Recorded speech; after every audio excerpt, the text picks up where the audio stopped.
Hello and welcome to Passport to Success, Creating Equity for International Students Online, Innovations 2021 virtual presentation. Your presenters for this one are going to be Hi, my name is Danica Kelly. I am a counselor in the International Student Programs Office at De Anza College. I generally do academic advising and also teach a Counseling 5 course. Hi, everyone. My name is Ines Cordova Robin. I'm the office coordinator for the International Student Office at De Anza as well.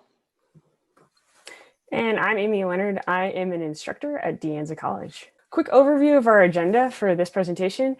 We're going to talk a little bit about COVID-19's impact on our college, talk a little bit about digital equity and some challenges and successes and solutions that we've gone through during our experience of moving online, and then some next steps we'd like to move forward and suggest other institutions might want to also think about as well.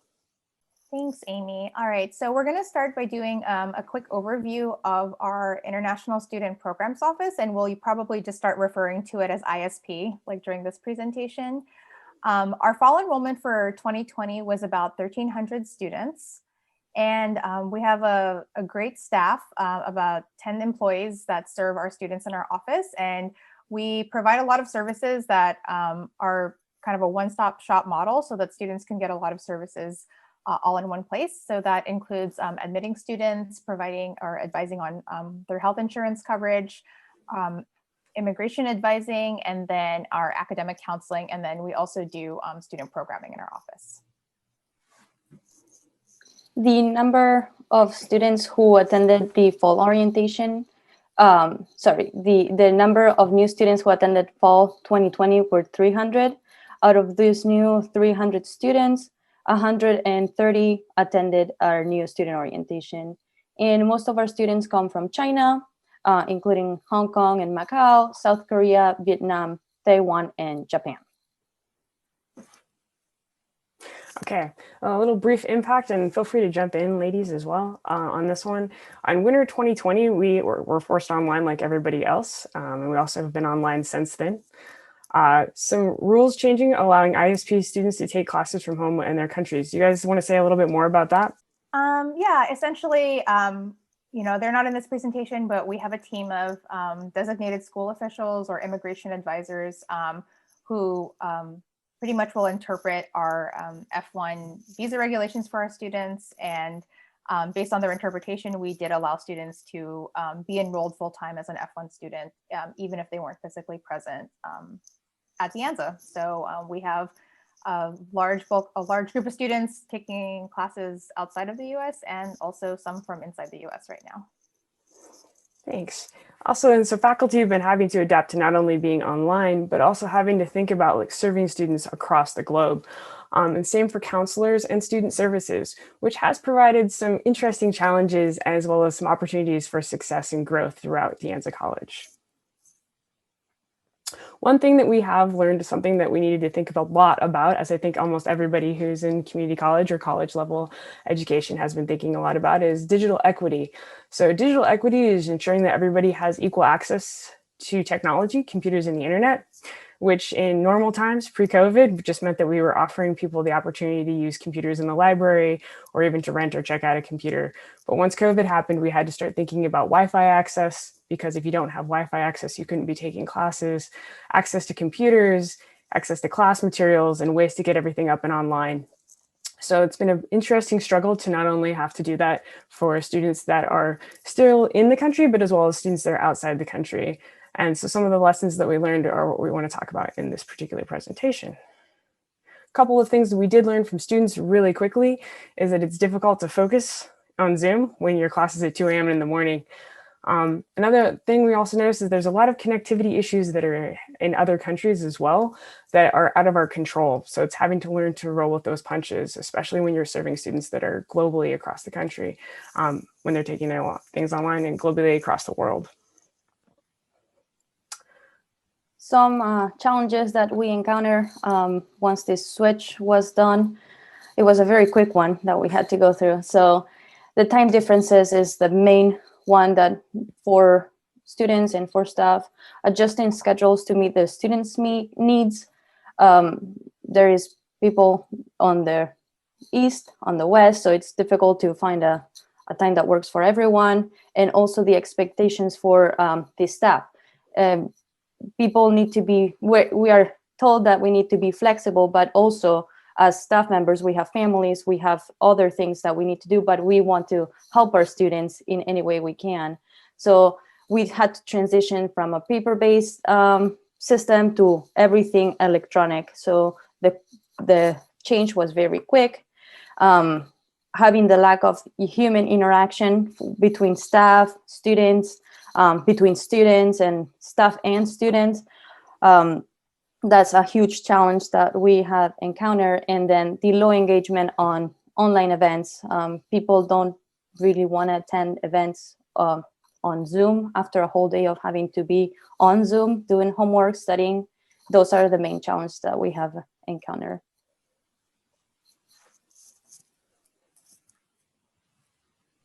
So some of the solutions that we came up with as a team have actually really shown us like different ways to do things online that we're going to keep doing even after we're back on campus. One of those successes or solutions has really been our online orientation. Previously, it was primarily all in person. We didn't really have any online components of our orientation. And now we've been able to all get trained on Canvas in great part to our online ed office, who is so wonderful and helped train all of us on how to create Canvas modules. And so each area of our office was able to create some information on this module that students could do in like a self-paced way. And so now we have we have that Canvas module. We have a live part of our orientation where we present to students on Zoom. And we also record those presentations, and Inez actually sends those out to people so that there's kind of like a live synchronous version and also an asynchronous version that students can attend if they're not able to attend the live one due to the time difference. And so for us, we've seen a really good attendance through orientation week. It was really common in our previous physical in-person orientations for people to come on the first day, and then like attendance would like slowly dwindle throughout the week. So we're really pleasantly surprised to see that people really who started coming the first day really came back the second and the third day, which was great. There's also just a general higher level of participation. I think we attribute that to just like certain comfort level of being anonymous. A lot of times I think it's easier for students to maybe type questions into the chat. And so I think that's part of why we saw a lot higher engagement, people asking questions and such during the presentations. And we've also been able to, and this is also due to our like various academic divisions, like move our online assessments or move the assessments online. And we've been wanting that for a really long time. So it's great to see that happen finally. What do you think the biggest benefit has been of moving the online assessments online? You know, our biggest issue before was the timing with registration. So, you know, for a student coming in their first quarter, generally, we want, especially many of our students who are English learners, we want them to do the online assessment so that they can start their ESL sequences in their first quarter.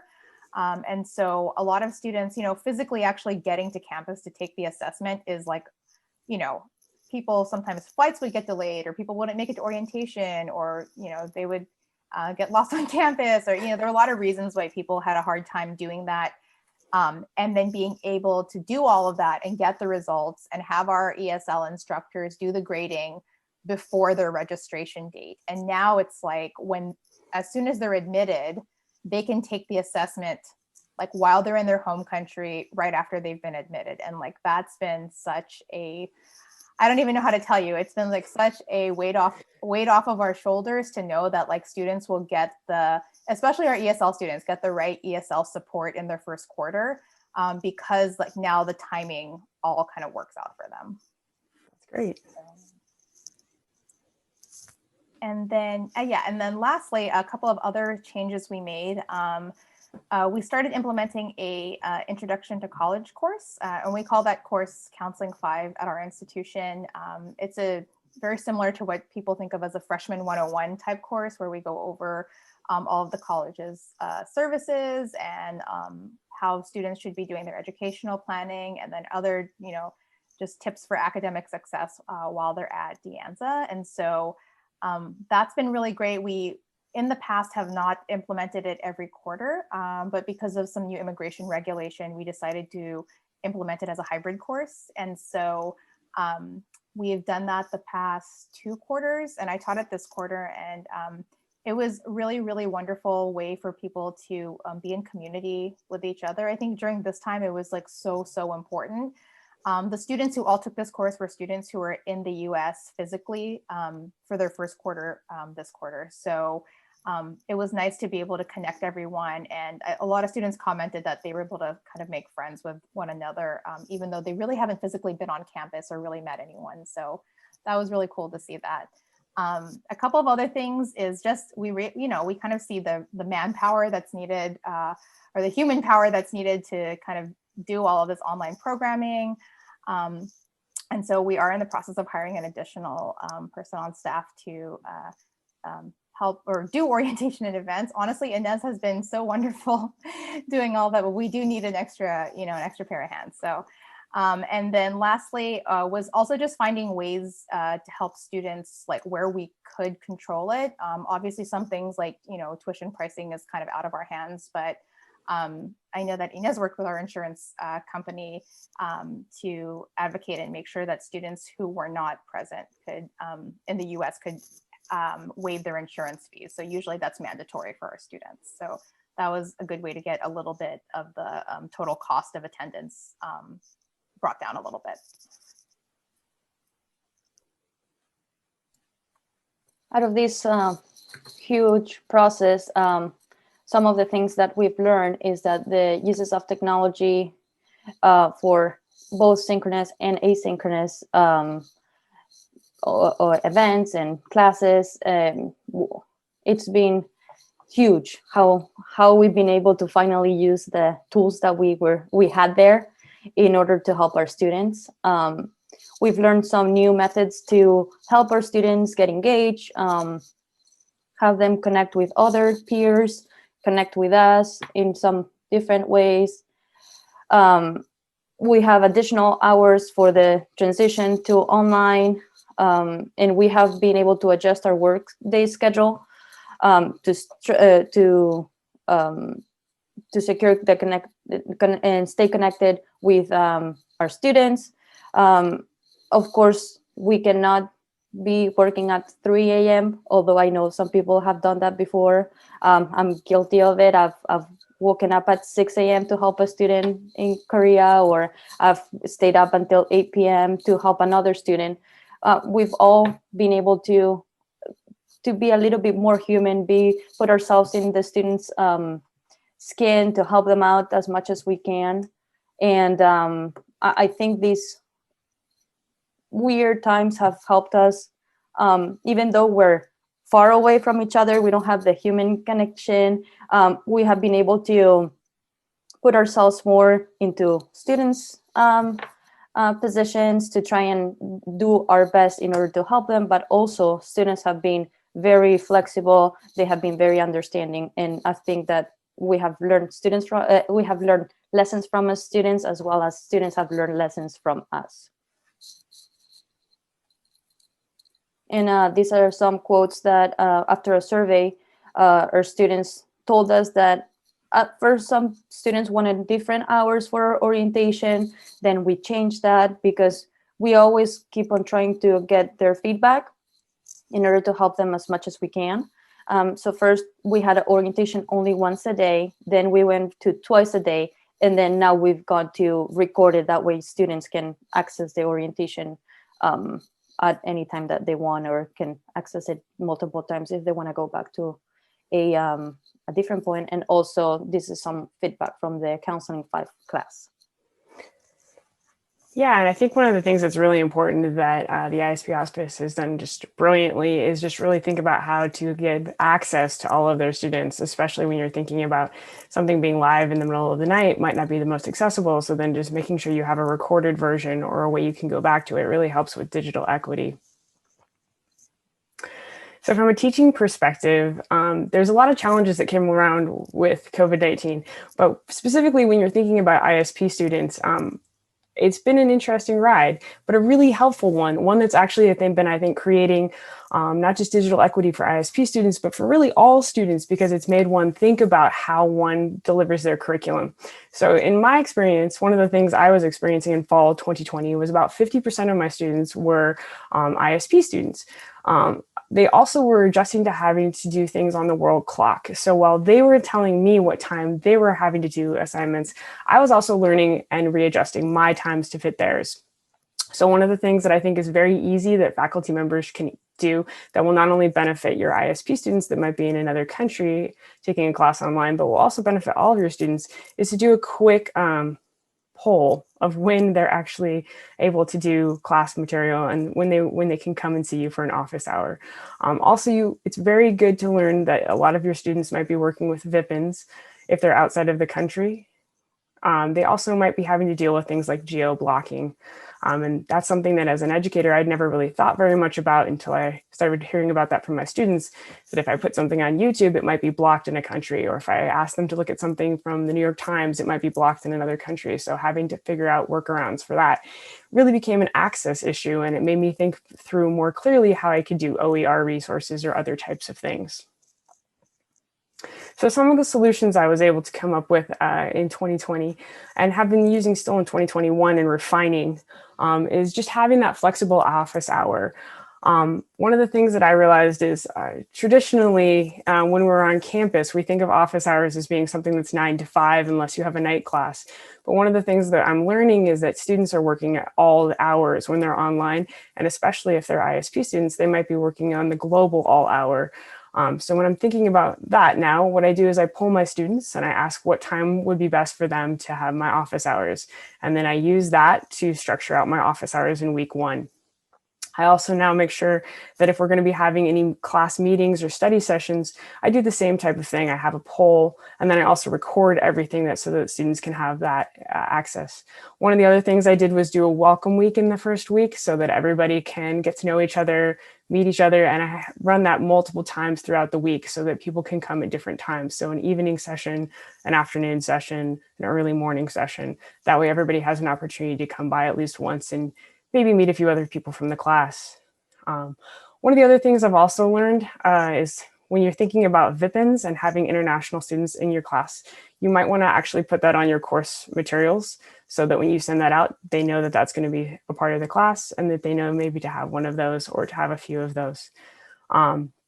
Another thing I learned is definitely to check your class material. There's a lot of websites out there that you can use. So if you know you have students from China, or you know you have students from Russia, or you know you have students from other areas that might be doing some geo-blocking, you can actually check your class materials on a couple of websites. So with a few quick Google searches, you can find how to check those geo-blocking sites and then see if there's a stable link that you can use, or if you can go through your own campus library, which might allow them to have access to that material, or if you need to create a PDF. One of the other things that I really have been thinking about more is how to have global topics. So allowing students a lot more flexibility so that instead of just writing about something that's US based, they can write about something from their home countries or certain topics that are going on in their home news. And it really allows them to bring that flavor into the class. Some lessons I did learn is that when you are thinking about having those flexible office hours, it really actually helped as many of my local students as it did people who were globally currently ISP students. So local students were finding that they're door dashing or that they're working odd hours. And so when having those differing time periods for office hours or for class events, I was able to capture a lot more people. Also, opening up the topics helped everybody in the class think globally. So not just my ISP students that might be in another country, but everybody else started thinking about what were some global topics they might be able to bring in. So it wasn't just the same American topics recycled over and over. It started opening up everybody's ideas to what might be happening on a global perspective.